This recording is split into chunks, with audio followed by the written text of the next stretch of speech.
Hi everyone. Today I'm going to start off my presentation with a story.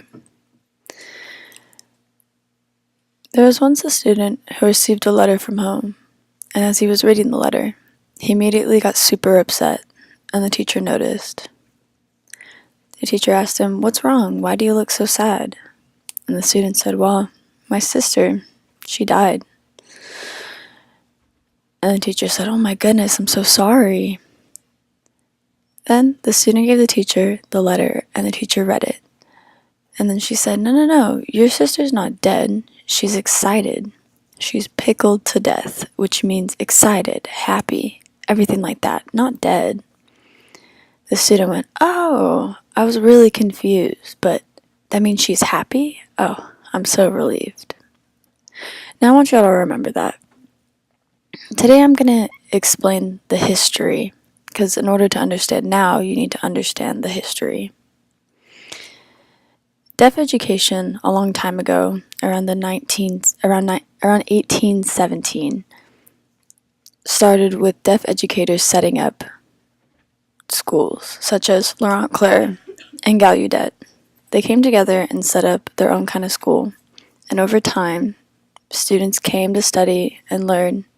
Many graduated, and then they went off to set up their own schools for deaf education, places like New York or Philadelphia, and spread across the country.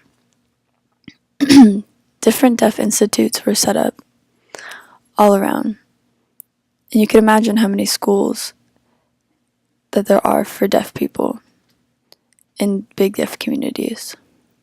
Now, hearing and deaf people signing in those days, their skills were very well, as they could communicate very, very well amongst each other. But as time went by, around 1880, in Italy, they posed a meeting and got together in Europe to talk about deaf education. They wanted to know how to better deaf children, and they voted to ban signing altogether. Instead, from now on, they were going to use oralism.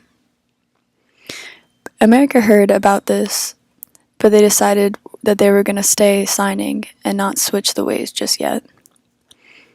Around 1910, America started to feel the influence from Europe, and slowly everything started to change. More and more people were teaching oralism rather than signing. The influence spread across, and over time, smaller and smaller the population went of signing people in deaf education schools. The percentage of people who taught sign went down completely, and the amount of people who did sign as teachers also decreased. By now, it was easily 10% of people who taught deaf people were signing. The rest were all oralism. Now, researchers have recently shown studies about deaf languages, about ASL itself, and the equivalency it has to English. Many people just think that it's important to only use English, and that people who do not are less than. But now, people were talking about making ASL for sure a language, which made deaf people feel happy.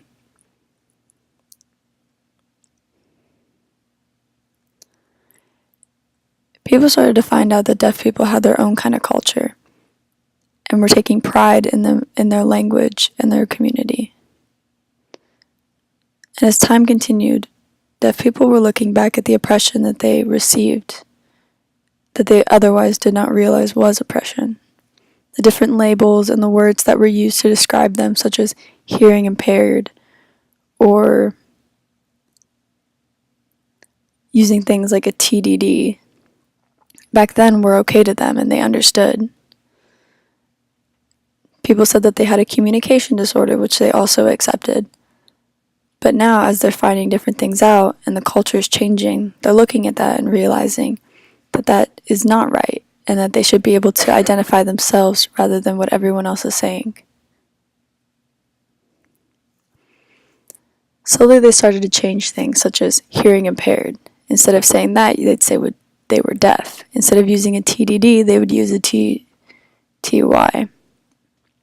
Instead of saying it was a communication disorder, they realized it was just a different language. And that caused the deaf community to have a lot of motivation to start change.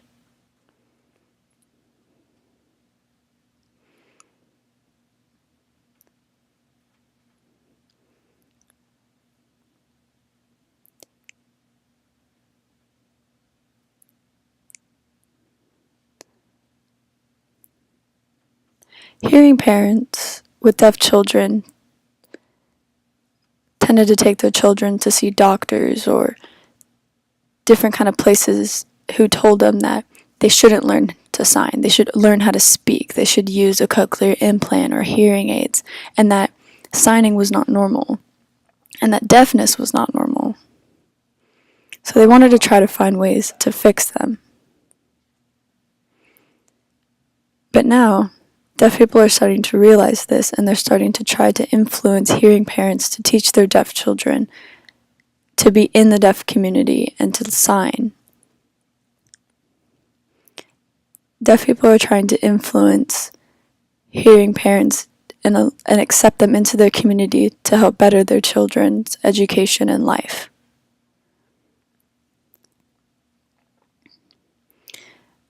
They're opening to accept them and to take ASL and teach them,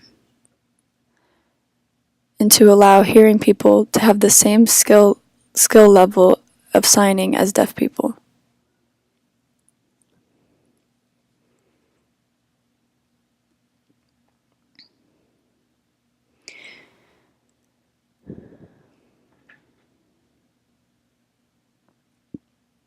Now back then, the percentage of deaf people who were teaching sign at schools were very minimum, and the skills that hearing teachers had of signing were very little, and that was beginning to hurt the population. And more they were trying to add on people to help better the education.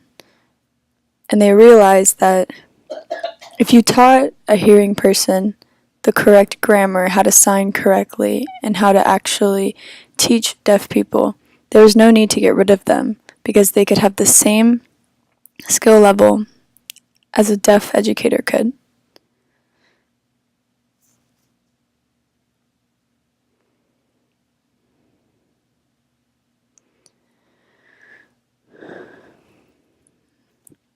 All the way from then to now, we all realized that English is very important. Before, it was very important to just read and write, and that was the only thing that they would teach, because they thought that was the only importance. If you look around, you see across the country and in different countries, it's important to just teach English or just teach them how to read and write it. And if you know how to speak, then you're fine. If you know how to talk, you're fine. And nothing's wrong, as long as you know how to read and write, and that your reading, writing, and skills are more important.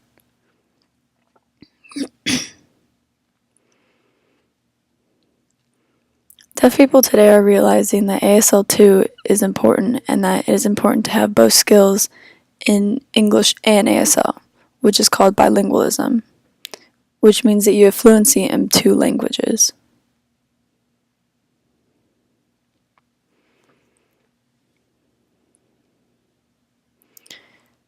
Teachers are more going towards the goal of teaching both English and ASL to deaf students to make them both competent in both languages.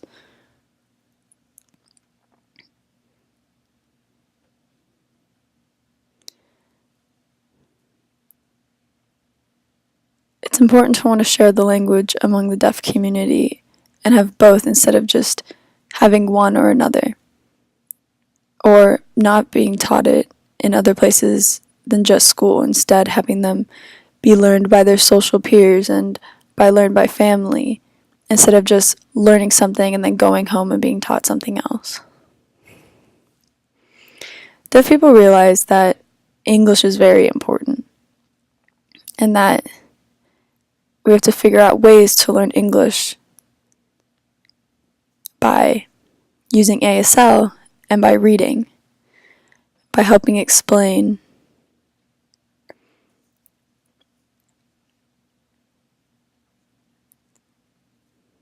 A lot of people now are focusing on reading and enjoying reading and helping those who may not read at the same level as others improve their skills.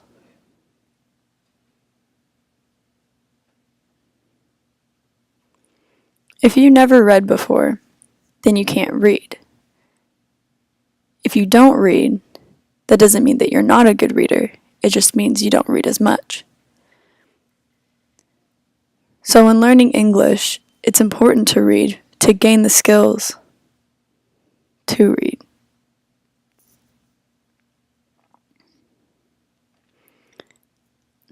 As mentioned before, ASL and English are both very important and go hand in hand more than one may believe.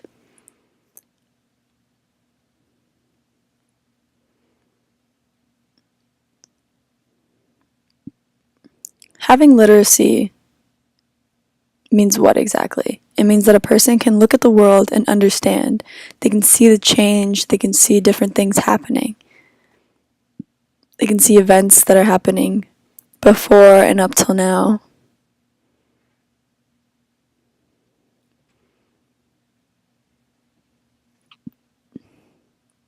They're using literacy to explain themselves and the world around them.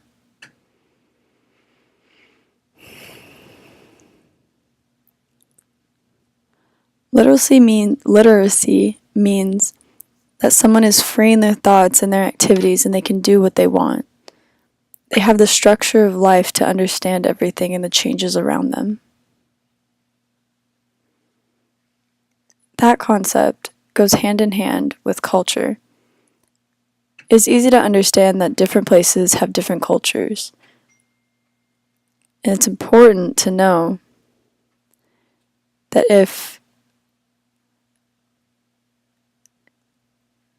you are deaf and you know sign language, you may not have the same kind of language as someone else who lives in a different part of the world or has a different culture. It is also important to know that not all deaf institutes are the same.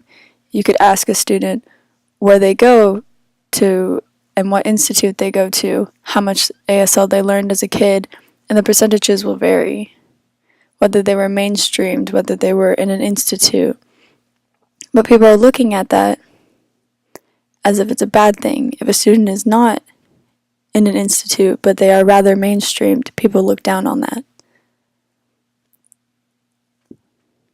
But it's important that people can identify themselves. They don't need other people to tell them which education would have been better for them, because each people identify their education in their own ways. Some people will see a hearing person sign and say that they prefer a deaf person to be signing, or many people will give hearing people a bad name and say that they're stupid if they're not very competent in signing. Or vice versa, between hearing people and deaf people in speaking.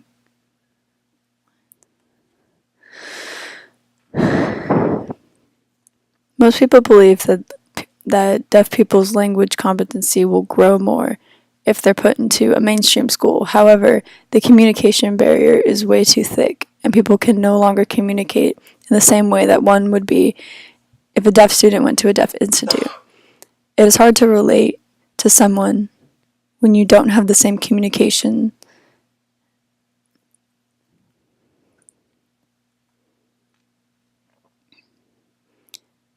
When a deaf child is put into a mainstream school in this matter, it is hard to find a good support system. And in these support systems, deaf children will learn a lot from their peers. And if they don't have that, they will not learn the same that one may at a deaf institute.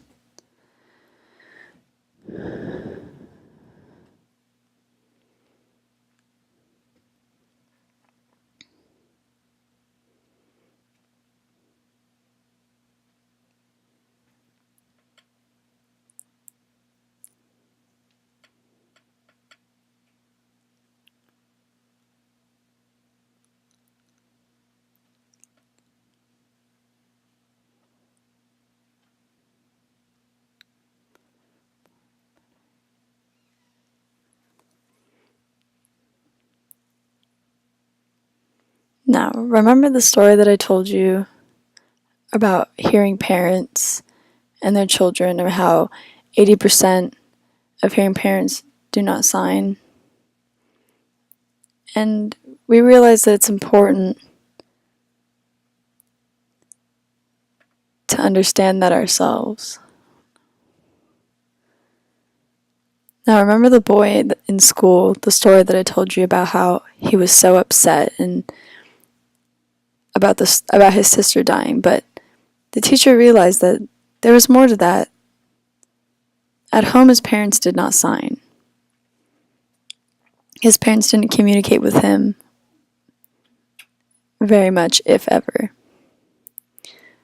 So they had a parent-teacher conference at the school with the parents, and they tried to explain to the parents that your child is upset because there is no communication between the two of you. Now, a couple weeks later, the child came back happier than can be, and the child said, "My parents, they're finally learning how to sign." And you could see that there was a big difference in the child's demeanor between when the parents did or did not sign with them.